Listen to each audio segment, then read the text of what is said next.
മൂപ്പിലാന് വേണ്ടി ഒരു ദുആ പോലും ചെയ്യാൻ നമ്മൾ തയ്യാറല്ല. വാപ്പാക്ക് വേണ്ടി സദഖ ചെയ്യാൻ തയ്യാറല്ല. മരിച്ചുപോയ വാപ്പ ഹജ്ജ് ചെയ്യാതെ മരിച്ചുപോയി. ജീവിച്ചിരിക്കുന്ന മകൻ ആ വാപ്പാക്ക് വേണ്ടി ഒരു ഹജ്ജ് ചെയ്യാനെങ്കിലും അവന്റെ സമ്പത്ത് അവൻ ചെലവാക്കാറില്ല. അവൻ കൊണ്ട് പിന്നെയും അങ്ങോട്ട് സന്തോഷിക്കുകയാണ് ആ പണം കൊണ്ട്. പിന്നെ ആണ്ടിലും അമാവാസിയിലും ഒരു ചടങ്ങിന് വാപ്പാട് ആണ്ട ഒരു 100 രൂപയുടെ ഒരു പരിപാടി. വാപ്പായുമായിട്ടുള്ള ബന്ധം എത്ര? 100 രൂപ. എവിടെങ്കിലും വല്ല പരിപാടി നടക്കുമ്പോൾ 100 രൂപ എഴുതി കൊടുത്തിട്ട് മരിച്ചുപോയ വാപ്പാക്ക് കൊണ്ട് ദുആ ചെയ്യാൻ. വാപ്പ ഇവനെ വളർത്തിയെടുത്തത് 100 രൂപയായിട്ടാണ്. എത്ര ലക്ഷം രൂപ ചെലവ് ചെയ്തിട്ടാണ് ഒരു മകനെ വളർത്തിയെടുത്ത് പഠിപ്പിച്ച് വലുതാക്കി എല്ലാ നിലയ്ക്കും അവരെ യോഗ്യനാക്കി മാറ്റിയ വാപ്പ മരിച്ചുപോയി. ആ വാപ്പാടെ ഖബറിലേക്ക് ഇവനൊരു സദഖ ചെയ്യില്ല, ഇവനൊരു ദുആ ചെയ്യാൻ അവന് സമയമില്ല. അവന് സമ്പത്ത് അല്ലാഹു തആല കൊടുത്തവന്റെ വാപ്പായിൽ നിന്നാണ്. വാപ്പാക്ക് കൊടുത്ത കഴിവിലൂടെയാണ് അല്ലാഹു നിനക്ക് കഴിവ് തന്നത്. അതുകൊണ്ട് നീ ദുആ ചെയ്യുമ്പോൾ നിന്റെ കഴിവും നിനക്ക് നിന്റെ വാപ്പാക്ക് അല്ലാഹു നൽകിയ അനുഗ്രഹവും ചേർത്ത് നീ ദുആ ചെയ്യണം. പടച്ചവനെ, ബഹുമാനപ്പെട്ട സുലൈമാൻ നബി ദുആ ചെയ്തതുപോലെ ദാവൂദ് നബിക്ക് അല്ലാഹു തആല ഇരുമ്പിനെ മെഴുകാക്കി കൊടുത്തു. ഏതവസ്ഥയിലും താൻ ഉദ്ദേശിക്കുന്ന രീതി അനുസരിച്ച് ഇരുമ്പിനെ വശീകരിക്കാനുള്ള കഴിവ് അല്ലാഹു തആല ദാവൂദ് നബിക്ക് നൽകിയെങ്കിൽ ഇവർ രണ്ടുപേരും പ്രാർത്ഥിച്ചത് അൽഹംദുലില്ലാഹില്ലദീ ഫളലനാ അലാ കസീരിൻ മിൻ ഇബാദിൽ മുഅ്മിനീൻ. എല്ലാ മുഅ്മിനീകളെക്കാളും വിശ്വാസികളെക്കാളും ഞങ്ങളെ രണ്ടുപേരെ നീ അനുഗ്രഹിച്ചല്ലോ അല്ലാഹുവേ. നീയാണ് അഖിലസ്തുതിയുള്ളവൻ, നിനക്കാണ് സ്തോത്രം, നിനക്കാണ് പ്രകീർത്തനങ്ങൾ, അൽഹംദുലില്ലാഹ് എന്ന് ഇവർ രണ്ടുപേരും അല്ലാഹുവിനെ സ്തുതിച്ചു. ഈ അനുഗ്രഹത്തിന് വല്ല അഹങ്കാരികളായില്ല. എന്നിട്ട് ദുആ ചെയ്തത് എന്താണ്? റബ്ബി ഔസിഇനി അൻ അഷ്കുറ നിഅമതക അല്ലതി അൻഅംത അലയ്യ വഅലാ വാലിദയ്യ വഅൻ അഅമല സാലിഹൻ തർളാഹു വഅദ്ഖിൽനി ബിറഹ്മതിക ഫീ ഇബാദിക സ്സാലിഹീൻ. പടച്ചവനെ, എനിക്കും എന്റെ പിതാവിനും നീ നൽകിയ ഈ സമ്പത്ത് അല്ലാഹുവേ നിനക്ക് വേണ്ടി ശുക്ർ ചെയ്യാനും നിന്റെ മാർഗത്തിൽ ചെലവ് ചെയ്യാനും നീ ഇച്ഛിക്കുന്ന വിധത്തിൽ ഇത് മുന്നോട്ട് കൊണ്ടുപോകാനും നീ എനിക്ക് പ്രചോദനം നൽകണമേ അല്ലാഹുവേ എന്ന് മഹാനായ സുലൈമാൻ നബി അലൈഹിസ്സലാത്തു വസ്സലാം ദുആ ചെയ്തു. അതുകൊണ്ട് സമ്പത്ത് അല്ലാഹു നിങ്ങൾക്ക് നൽകിയെങ്കിൽ അതിൽ നിന്നൊരു വിഹിതം സാധുക്കളുടെ കണ്ണുനീരൊപ്പുന്നതിന് വേണ്ടി ചെലവ് ചെയ്തുകൊണ്ട് പടച്ചവന് ശുക്ർ ചെയ്യുവൻ സഹോദരാ. അല്ലാതെ സമ്പത്ത് കിട്ടിയത് വലിയ അനുഗ്രഹമായിട്ട് കണക്കാക്കണ്ട. അതൊക്കെ കൊടുത്താലും വലിയ അനുഗ്രഹമാണ്. അതുകൊണ്ടാണ് നബി സല്ലല്ലാഹു അലൈഹി വസല്ലം തങ്ങളെയൊക്കെ ഇത്രത്തോളം അല്ലാഹു സുബ്ഹാനഹു വ തആല പരീക്ഷിച്ച് നമ്മുടെ മുന്നിൽ കാണിച്ചു തന്നത്. അല്ലാതെ നബി തങ്ങൾക്ക് തിന്നാനും കുടിക്കാനും ഒന്നും അല്ലാഹു കൊടുക്കാൻ കഴിവില്ലാത്തത് കൊണ്ടല്ല. ഷിയാബു അബി താലിബ് നബി സല്ലല്ലാഹു അലൈഹി വസല്ലം തങ്ങൾ പട്ടിണി കിടന്നപ്പോൾ അബൂജഹലും കൂട്ടരും ഇവിടെ ഭയങ്കരമായ ബിരിയാണിയും മട്ടൻ ചാപ്സും ചില്ലി ചിക്കനും കബ്സായും ഒക്കെ അടിച്ചുകൊണ്ടിരിക്കുകയാണ്. ഒട്ടകത്തിന്റെ കാല് ആട്ടിന്റെ കാലൊക്കെ അടിച്ചുകൊണ്ട് റസൂലുള്ളാഹി തങ്ങളും സഹാബാക്കൾ ഷിയാബു അബി താലിബിൽ പട്ടിണി കിടക്കുകയാണ്. പട്ടിണി സഹാബാക്കൾ പറയുന്നു, ഞങ്ങൾക്ക് കഴിക്കാനും കുടിക്കാനും ഇല്ലാതെ ഞങ്ങള് പച്ചിലകളെല്ലാം പറിച്ചു തിന്നു, ആടുമാട് ഒട്ടകങ്ങൾ കാഷ്ടിച്ചതുപോലെ ഞങ്ങൾ കാഷ്ടിച്ചത്. എന്താ നബിക്ക് അല്ലാഹുക്ക് കൊടുക്കാൻ കഴിവില്ലാഞ്ഞിട്ടാണോ? നിങ്ങൾ അങ്ങനെ ചിന്തിക്കുന്നുണ്ടോ? നബിക്ക് അല്ലാഹുക്ക് കൊടുക്കാൻ അല്ലാഹുവിന്റെ കഴിവില്ല, അവന്റെ ഖജനാവിൽ കുറവാണോ? ഇല്ല. ദുനിയാവിൽ നമ്മൾ പട്ടിണി പാപങ്ങളുടെ അവസ്ഥകൾ മനസ്സിലാക്കണം. നബിയെ യത്തീമാക്കി അല്ലാഹു വാർത്തെടുത്തു, യത്തീമാക്കി വളർത്തിക്കൊണ്ടുവന്നത് എന്തിന്?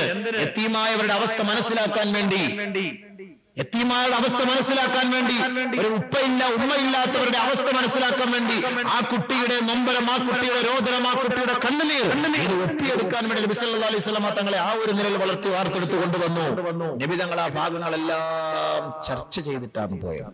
ويجيب دعوة الحر والعبد والأمة والمسكين ويقبل عذر المعتذر. നബി സല്ലല്ലാഹു അലൈഹി വസല്ലം തങ്ങൾ ആര് വിളിച്ചാലും പോകും, ആര് ക്ഷണിച്ചാലും പോകും. ഒരു സ്വതന്ത്രൻ വന്ന് വിളിക്കട്ടെ, ഒരു അടിമ വന്ന് വിളിക്കട്ടെ, ഒരു പാവപ്പെട്ട മിസ്കീൻ വന്ന് വിളിക്കട്ടെ, ആര് വിളിച്ചാലും നബി തങ്ങൾ അത് സ്വീകരിക്കും. അതേപോലെ വയത്തബിഉൽ ജനായിസ, ആരുടെ മയ്യത്ത് നബി സല്ലല്ലാഹു അലൈഹി വസല്ലം തങ്ങൾ അനുഗമിച്ചു കൊണ്ടുപോകും ഖബറിടത്തിലേക്ക്. മദീനയുടെ ഏത് ഭാഗത്ത് ആരൊരാൾ രോഗിയായി കിടക്കുന്നതോ അവിടെ ചെന്നുകൊണ്ട് നബി സല്ലല്ലാഹു അലൈഹി വസല്ലമ തങ്ങൾ ആ വ്യക്തിയെ ശുശ്രൂഷിക്കാൻ പോകും, ആ വ്യക്തിക്ക് വേണ്ടി ദുആ ചെയ്യും, ആ വ്യക്തിയെ സന്ദർശിക്കാൻ വേണ്ടി പോകും. ഏതെങ്കിലും പാവപ്പെട്ടവർ അവരുടെ ആവശ്യങ്ങൾ നബി തങ്ങളുടെ അടുക്കൽ പറഞ്ഞാൽ നബി തങ്ങൾ അത് സ്വീകരിച്ച് ആ കാര്യങ്ങൾ എന്താണോ അവർക്ക് സാധിച്ചു കൊടുക്കാൻ മുഹമ്മദ് മുസ്തഫ സല്ലല്ലാഹു അലൈഹി വസല്ലമ തങ്ങൾ തയ്യാറാകും. ഇത് നബി സല്ലല്ലാഹു അലൈഹി വസല്ലമ തങ്ങളുടെ ശൈലിയാണ്. നബി തങ്ങളുടെ ജീവിതവും ദർശനവും പഠിക്കണം, മനസ്സിലാക്കണം. നബി സല്ലല്ലാഹു അലൈഹി വസല്ലം തങ്ങളുടെ ശൈലി ഇതായിരുന്നു. യുക്രിമു മൻ യദ്ഖുലു അലൈഹി, ആരാൽ നബി തങ്ങളുടെ ഹദറത്തിലേക്ക് വരുന്നു അവരെ ബഹുമാനിച്ചിരുന്നു, ആദരിച്ചിരുന്നു. വയൂസിറു വിസാദതഹു അല്ലതി തഹതഹു, നബി സല്ലല്ലാഹു അലൈഹി വസല്ലം തങ്ങളുടെ കൈവശം ഉണ്ടായിരുന്ന നബി ഉപയോഗിച്ചിരുന്ന തലയിണ ആ വന്ന വ്യക്തികൾക്ക് വേണ്ടി എടുത്തു വെച്ചു കൊടുക്കും. വറുബമാ ബസതലഹു സൗബഹു, ചിലപ്പോഴൊക്കെ നബി തങ്ങളുടെ പരിശുദ്ധമായ മേനിയിൽ പൊതിച്ചിരുന്ന ആ മുബാറക്കായ ആ വസ്ത്രം എടുത്ത് വിരിച്ചു കൊടുക്കും. നിങ്ങൾ ഇരിക്കും, നിങ്ങൾ അതിനകത്ത് ഇരിക്കും.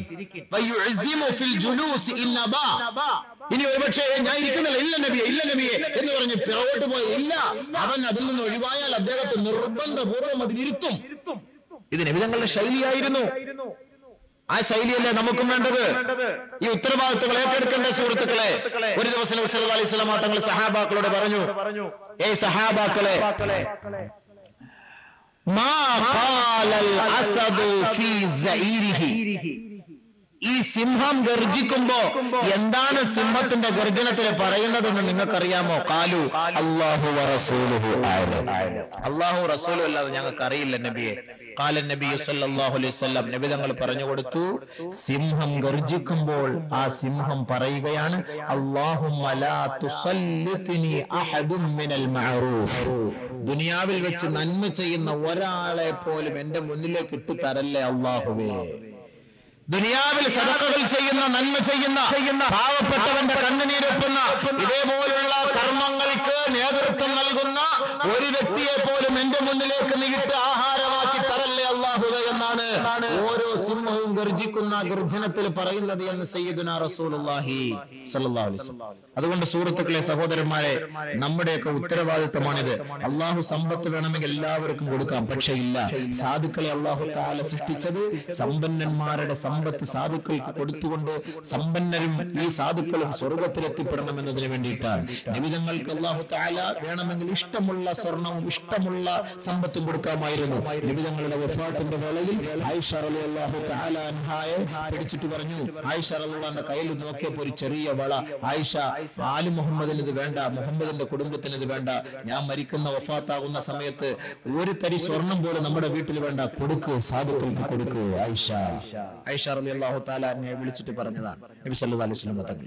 നബിതങ്ങൾക്ക് കൊടുക്കാനില്ലാഞ്ഞിട്ടല്ല, നബിതങ്ങളെ അല്ലാഹു തആല പട്ടിണി കിടക്കാൻ വേണ്ടിയിട്ടല്ല, നമുക്കൊക്കെ ഒരു പ്രചോദനത്തിന് വേണ്ടിയാണ്.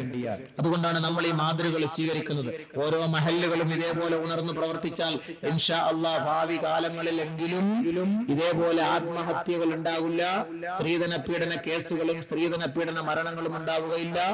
ഓരോ പള്ളിയുടെ മിമ്പറുകളിലും മിനാരങ്ങളിലും പള്ളിയുടെ മുറ്റങ്ങളിലും കുട്ടികളെയും, എത്രയോ വളർന്ന പെൺകുട്ടികളും ഔറത്തുകൾ പോലും മറക്കാതെ പത്രവുമായി പേപ്പറുമായി ഓരോ പള്ളിയുടെ ലെറ്റർ പേഡുമായി പള്ളികൾ തോറും അന്യപുരുഷന്മാരുടെ മുന്നിൽ യാചിക്കുന്ന ഒരവസ്ഥാ വിശേഷം ഉണ്ടാവുകയില്ല. നിങ്ങളുടെ സമ്പത്തിൽ നിന്നുള്ള വിഹിതം അവർക്ക് കൊടുത്ത് നിങ്ങൾ ആ ഒരു ഹക്ക് പൂർത്തിയാക്കിയിരുന്നുവെങ്കിൽ. അതുകൊണ്ട് നമ്മുടെ ഉത്തരവാദിത്തമാണ് സുഹൃത്തുക്കളെ. ഒരു മാതൃകാ ജമാഅത്തായി ഈ വെളുത്തമണൽ മാറിയിരിക്കുകയാണ്. ബഹുമാനമുള്ള സഹോദരങ്ങളെ, ഇനിയുള്ളവർ 3 പേരെ അൽഹംദുലില്ലാഹ് വളരെ സന്തോഷകരമായ നിലയിൽ നല്ല പന്തലും അലങ്കാരവും എല്ലാ നിലയ്ക്കും ഖൈറുകളൊക്കെ അൽഹംദുലില്ലാഹ് നിങ്ങൾ ഈ ഒരു പരിപാടിയോട് സഹകരിച്ചു എന്നതിന്റെ തെളിവുകളാണ് ഇതൊക്കെ കാണുന്നത്.